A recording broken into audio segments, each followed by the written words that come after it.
Bismillahirrahmanirrahim.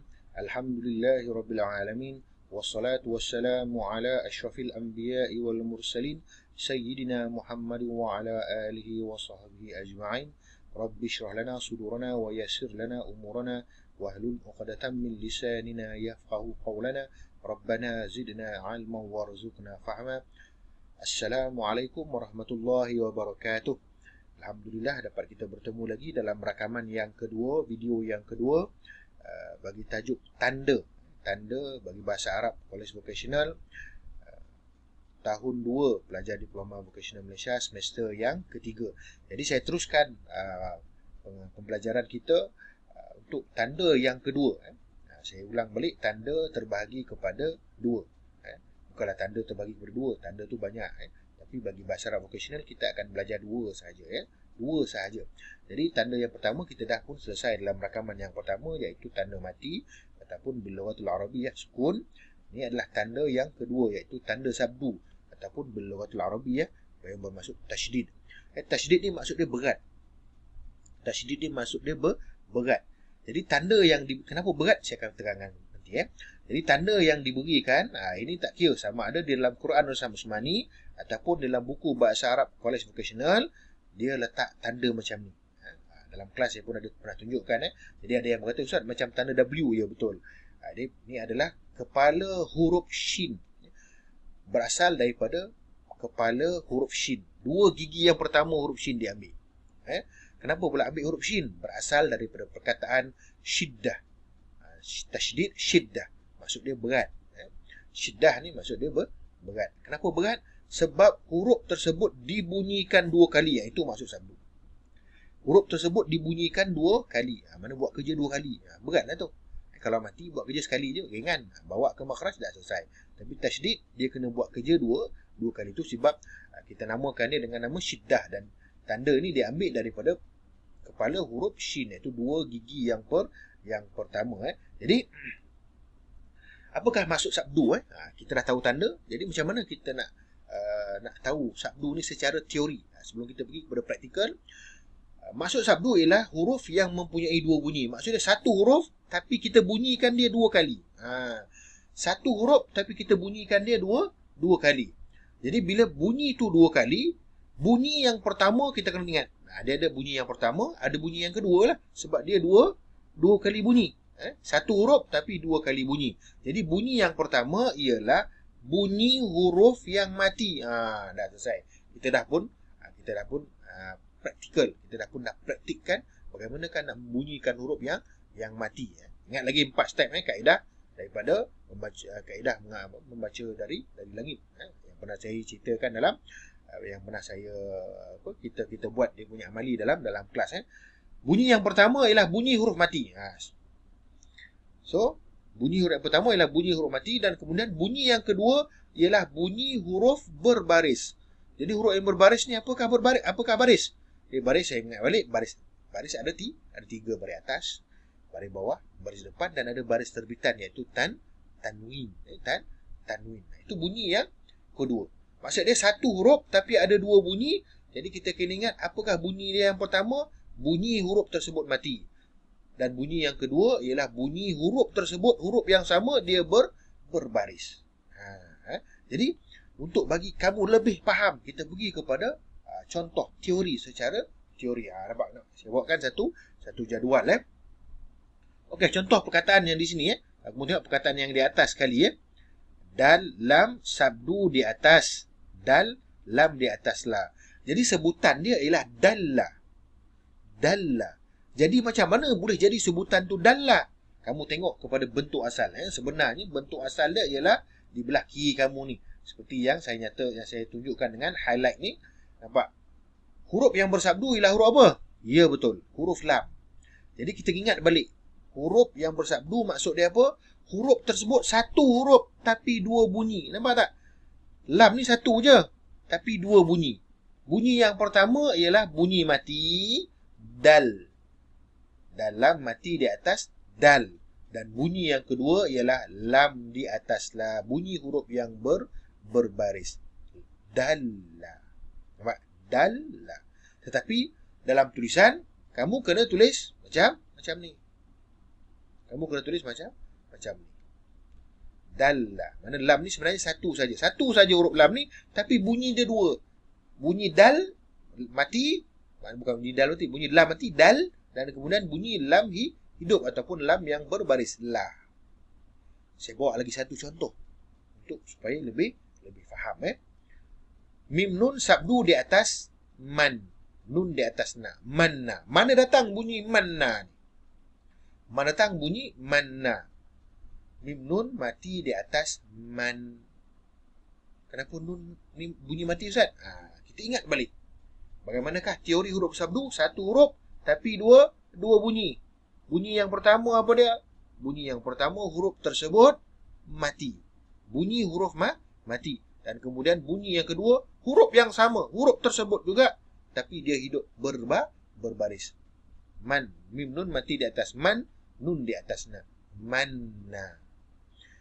Yang keempat-empat ni saya tinggalkan untuk praktikal kamu, untuk penilaian kamu nanti saya akan terangkan dalam grup WhatsApp. Okey. Jadi ini contoh-contoh yang saya bawakan dalam apa? Praktikal. Saya akan terangkan bagaimanakah penilaian kamu untuk minggu ni punya topik. So ini 6 perkataan. Okey, untuk lebih memudahkan kamu, sebab apa kita ni sebenarnya ni adalah topik yang terakhir untuk konstruk bahasa Arab. Kita akan mula masuk selepas ni konstruk perkataan bahasa Arab. Jadi untuk sampai sini dengan kaedah ni sepatutnya, insya-Allah, bukan sepatutnya, Allah Taala saja yang Maha mengetahui. InsyaAllah kamu dah boleh baca pun sebenarnya. Dah boleh baca pun. Mana dah boleh baca sikit. Jadi ini adalah minggu terakhir PDP sebelum kita bercuti selama 2 minggu. Jadi saya akan bagi latihan sikit lah. Latihan yang bukanlah kata banyak, tapi cuma perlu kepada ketekunan. Ketekunan. Jadi saya tekankan lagi, saya ingatkan lagi bagaimanakah kaedah membaca cepat. Ini semua latihan-latihan yang akan saya nyatakan dalam grup nanti. Anda ingat tak kaedah mengaji dari langit ataupun kaedah membaca Arab dengan cepat? Jadi saya bawakan contoh. Macam mana? Mula sekali, ini tanda sukun, betul? Kamu perasan kan? Kamu tengok kan? Ini tanda sukun. Cara bacaan dia sangat mudah. 2 minggu kamu dah boleh baca sebenarnya. 2 minggu kamu dah boleh baca Quran sebenarnya. Dalam 2 minggu sahaja. Yang penting kamu kenal huruf, kamu tahu baris, kamu tahu 2 tanda mati dan tanda sabdu, insya-Allah tak ada masalah kamu nak baca Quran. 2 minggu je sebenarnya. 2 minggu. Tapi dengan syarat tu lah. Kenal huruf, tahu baris atas, baris bawah, baris depan, kaedah nak sebut dia, kemudian tanwin, dan kemudian tahu tanda mati dan juga tanda sabdu. Jadi macam mana kaedah dia? Contoh, mim nun mati di atas. Macam mana nak bunyikan? Sebut bunyi mim berbaris atas dulu. Kalau ikut kaedah yang saya nyatakan secara step by step, mula-mula kita buat apa? Kita sebut huruf dulu. Mim, nun. Mim, nun. Kemudian kita bunyikan huruf yang berbaris. Kenal pasti huruf yang berbaris, kita bunyikan. Huruf yang berbaris ni mim lah, Ustaz. Okey. Apa bunyi dia? Ma. Kan? Kalau baris atas apa? Nganga mulut ma. Kalau baris bawah, jokerkan bibir. Mi. Kalau baris depan, muncungkan bibir. Mu. Okey? So, kalau kamu ikut kaedah tu, nganga mulut, joker bibir, dan kemudian muncungkan bibir, kamu tidak akan tersalah menyebut baris. Jadi, ma. Dah sebut betul lah. Ketika menyebut ma, bawa lidah ke makhraj huruf nun. Yang ni terus advance. Terus advance. Maksudnya kalau ikutkan step by step tu apa? Kita dah bunyikan huruf yang berbaris, kemudian kita sebut huruf yang bertanda, betul? Dalam pada masa yang sama, kenal pasti makhraj huruf tersebut ataupun kenal pasti tempat keluar huruf tersebut. Nun, kat mana keluar? Nun. Lidah tu dekat lelangit, Ustaz. Lelangit tu bukan dekat tengah-tengah, dekat lelangit yang berhampiran dengan gigi. Nun. Tapi sebenarnya nun ni makhrajnya keluar daripada gunnah atau daripada khayshum, daripada pangkal hidung. Jadi dah kenal pasti makhraj huruf nun, maka barulah ketika menyebut ma, bawa lidah ke makhraj huruf nun. Man. Anda akan mendapati bunyi man akan keluar dari mulut anda. Nampak? Mesti keluar bunyi man. Kalau ikut kaedah yang betul, kalau kamu praktikkan mengikut step ataupun langkah yang tepat, mesti keluar bunyi man. Kita tengok pula latihan yang kedua. Tengok ni. Mari cuba contoh yang lain. Ba, lam. Step yang pertama. Kemudian sebutkan huruf yang berbaris. B. Okey, dah selesai. B. Jokerkan BB. Kemudian sebut huruf yang mati dalam pada masa yang sama. Kenal pasti makhraj. Lam. Maknanya lidah dekat depan, dekat-dekat langit, dekat-dekat dengan gigi depan. Lam. Sebut B. Ketika menyebut huruf B, ketika menyebut bunyi B itu tadi, bawa lidah ke makhraj huruf lam. Bil. Anda akan mendapati bunyi bil akan keluar dari mulut anda. Bil. Mesti keluar bunyi bil. Mesti keluar bunyi bil. Okey.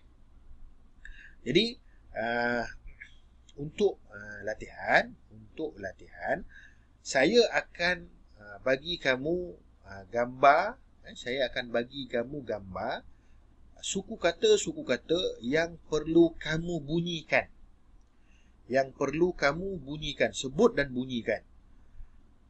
Dan kamu bunyikan tersebut, kamu rakam video.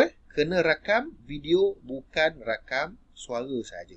Kan kamu rakam suara kan, rakam suara jiran payah pula. Jadi rakam video kamu dan kemudian hantar kepada saya melalui aplikasi WhatsApp. So, rakaman tersebut perlulah menyebut semua suku kata ni.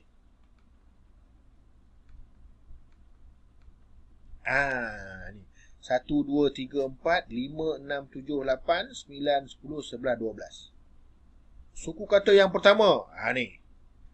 Okey, sebut saja, tak payah ikut step. Tak payah kaf, lam, ku, lam, kul, tak payah. Terus sebut je kul. Ni jad. Terus sebut saja. Terus sebut suku kata tersebut sambil kamu rakam. 12 ni, dan termasuklah suku kata yang akan saya bagi gambar dalam grup WhatsApp. Dan seperti biasa, hantar menggunakan WhatsApp, sertakan nama penuh kamu, kemudian kamu punya kelas, dan kemudian kamu punya apa? Kamu punya kita katakan kamu punya hashtag untuk kelas tahun ni, semester ni. Jadi saya rasa sampai di sini dahulu untuk tanda sabdu.